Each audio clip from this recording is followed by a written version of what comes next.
मुझे पता है ये चीज समझना कितनी जरूरी है, इसलिए इस वीडियो में ना ही कोई हुक रहेगा और ना ही कोई इंट्रो। बस मैं इतना ही कहूंगा, अगर आपको सच में इमोशनलेस बनना है तो सबसे पहले इमोशंस को समझना होगा। उसके बाद हम स्टेप बाय स्टेप जानेंगे कि कैसे हम इमोशनलेस बन सकते हैं। बस एक छोटी सी गुजारिश है, वीडियो में बताए गए हर एक पॉइंट आपको अच्छे से समझना होगा, स्पेशली फोर्थ पॉइंट को। अगर आपने उसे मिस कर दिया तो इसमें मेरा नहीं आपका नुकसान होगा।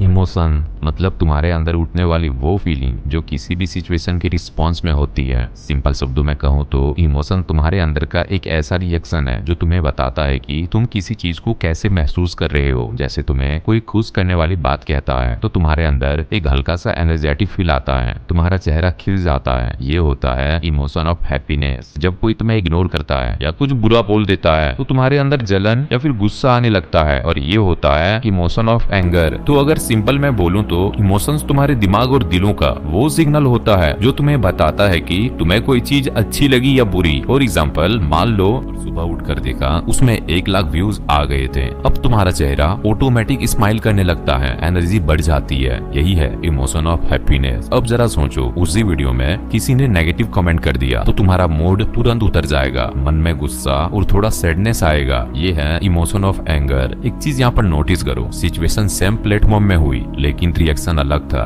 यानी इमोशन सिचुएशन से नहीं बनता, उस सिचुएशन को तुम कैसे महसूस करते हो, क्या मीनिंग देते हो, उससे बनता है। अगर तुम किसी बात को पॉजिटिव मीनिंग दोगे तो इमोशन अच्छा होगा, अगर तुम उसी बात को नेगेटिव मीनिंग दोगे तो इमोशन बुरा हो जाएगा। अब एक सवाल आता है कि आखिर ये इमोशंस आते कहाँ से हैं? देखो, ब्रेन एक सुपर कंप्यूटर जैसा है जिसके अंदर हर चीज के लिए अलग अलग सिस्टम बना हुआ है। उसी में एक सिस्टम होता है थिंकिंग का, जो डिसाइड करता है क्या सही है और क्या गलत। ये लॉजिकल पार्ट है। और एक सिस्टम होता है फीलिंग का, इसे हम कहते हैं लिम्बिक सिस्टम। इसी के अंदर एक छोटा सा एरिया होता है एमिगडाला, यही हमारा इमोशन सेंटर है। जब कोई चीज होती है, जैसे किसी ने तुम्हें थैंक यू बोला या किसी ने तुम पे चिल्लाया, तो उसका सिग्नल सबसे पहले ब्रेन में जाता है। लेकिन इंटरेस्टिंग बात ये है कि ये सिग्नल सबसे पहले एमिगडाला यानी इमोशनल ब्रेन तक पहुंचता है और उसके बाद हमारे थिंकिंग ब्रेन तक। मतलब तुम पहले फील करते हो, फील सोचकर रिएक्ट करते हो। चलो इसे एक एग्जांपल के थ्रू समझते हैं। मान लो तुम रोड पे चल रहे हो, अचानक एक डॉग तुम पे भौंकता है। उस मोमेंट पर तुम सोचने नहीं बैठते कि ये डॉग फ्रेंडली है या डेंजरियस, तुम सीधे पीछे हट जाते हो या फिर रिएक्ट करते हो। ये ऑटोमेटिक रिएक्शन है जो तुम्हारे ब्रेन यानी एमिगडाला तुरंत फियर का सिग्नल भेजता है और तुम्हारा बॉडी प्रोटेक्शन मोड में चला जाता है। अब समझो, यहाँ से एक सिंपल सवाल, तुम्हारा ब्रेन इमोशंस बनाता है लेकिन तुम्हारा हार्ट उसे फील करता है। ब्रेन डिसाइड करता है ये चीज अच्छी है या बुरी और बॉडी उसका रिएक्शन देती है, जैसे हार्ट बीट बढ़ना, हाथ कांपना या आंख से आंसू आना। तो इमोशंस का प्रोसेस कुछ ऐसा होता है, पहले तुम्हारे सामने सिचुएशंस आती है, फिर ब्रेन एनालाइज करता है, उसके बाद इमोशंस ट्रिगर होता है, तब जाकर तुम फील करते हो और यही फील इमोशंस के फॉर्म में बाहर आते हैं।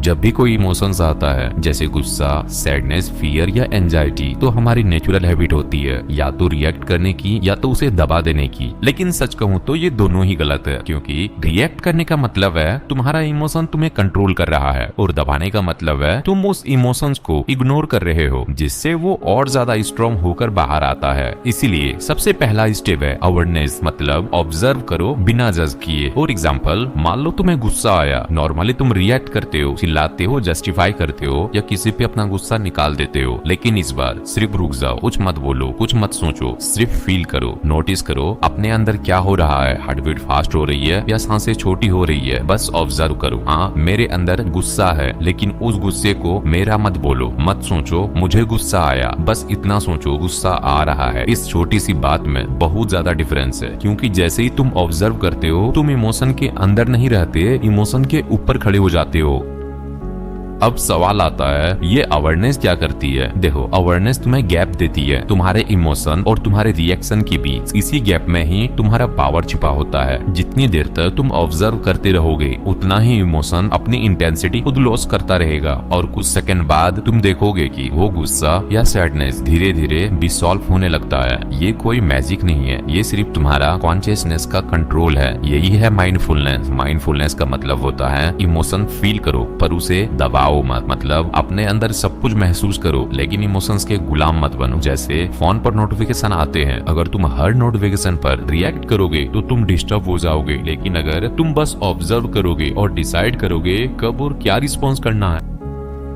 हर इमोशन एक थॉट से पैदा होता है। इमोशंस हवा से नहीं आते, उसका एक सोर्स होता है तुम्हारी सोच। जब तुम सोचते हो किसी ने मुझे इग्नोर किया, तो ये सिर्फ तुम्हारे थॉट हैं, लेकिन तुम्हारा माइंड उस थॉट के आसपास एक कहानी बना लेता है। जैसे मैं उसके लिए इम्पोर्टेंट नहीं हूँ, अब मेरी उसको कोई जरूरत नहीं, और इसी कहानी से जन्म लेता है सैडनेस, इनसिक्योरिटी और लोनलीनेस। लेकिन अगर तुम थोड़ा रुको, थोड़ा ऑब्जर्व करो तो तुम्हें समझ आएगा ये सिर्फ एक मेंटल मूवी है। रियलिटी में बस इतना हुआ था कि किसी ने तुम्हें इग्नोर किया, बस बाकी सब तुम्हारे माइंड में क्रिएट किया। इमोशनलेस बनने का मतलब ये नहीं होता कि तुम्हें थॉट आना बंद हो जाएंगे। थॉट तो आते रहेंगे, क्योंकि तुम्हारा ब्रेन एक मशीन है जो हर सेकंड में हजारों सोच बनाता है, कुछ सच, कुछ झूठ और कुछ बस इमेजिनेशन। तुम इन सबको कंट्रोल नहीं कर सकते, लेकिन तुम किनके साथ अटैच होना या डिटैच होना डिसाइड कर सकते हो। इमोशनलेस बनने का मतलब ये है तुम डिसाइड करते हो कि किस थॉट को एक्सेप्ट करना है और किसे इग्नोर करना है। मतलब तुम्हारे थॉट्स तुम्हें खींच नहीं सकते जब तक तुम उन्हें बिलीव नहीं करते।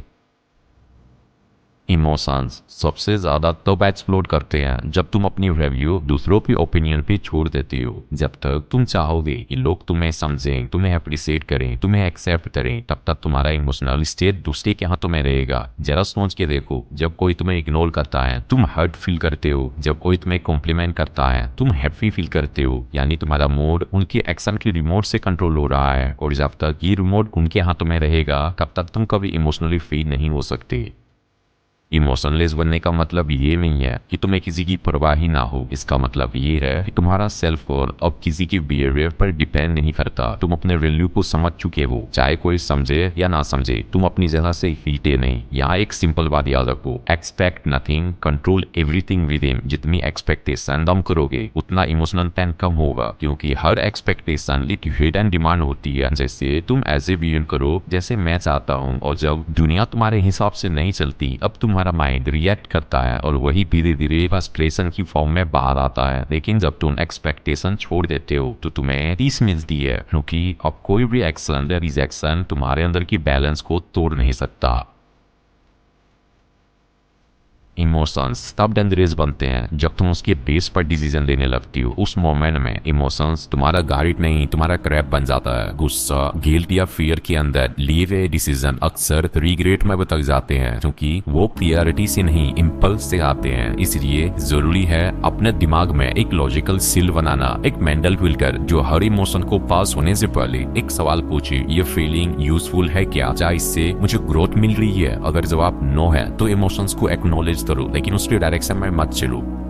जब तुम्हारा लॉजिक स्ट्रांग होता है तब इमोशंस अपनी लिमिट में रहते हैं। तुम्हारा रीजनिंग उनके ऊपर एक इनविजिबल आर्मर की तरह काम करता है, प्रोटेक्ट करता है तुम्हें इम्पल्स की एक्शन से, और डिसीजन को ग्राउंडेड लगता है। इसीलिए मेंटली स्ट्रांग लोग अभी कूल लगते हैं, पर असल में वो इमोशनली डिसिप्लिन्ड होते हैं। वो फील करते हैं पर कंट्रोल उनके हाथों में होता है। यही होता है रियल इमोशनल मिस्ट्री, जब तुम्हारा लॉजिक और अवेयरनेस मिलकर एक ऐसा आर्मर बनाते हैं जिसमें इमोशंस घुस सकता है लेकिन तुम्हें तोड़ नहीं सकता। पर वही मोमेंट होता है जब तुम समझ जाते हो कि तुम्हारा इमोशंस तुम्हें कंट्रोल नहीं करता, तुम उसे डायरेक्शन देते हो। यही तुम्हारा लॉजिकल सील है, तुम्हारा फाइनल प्रोटेक्शन।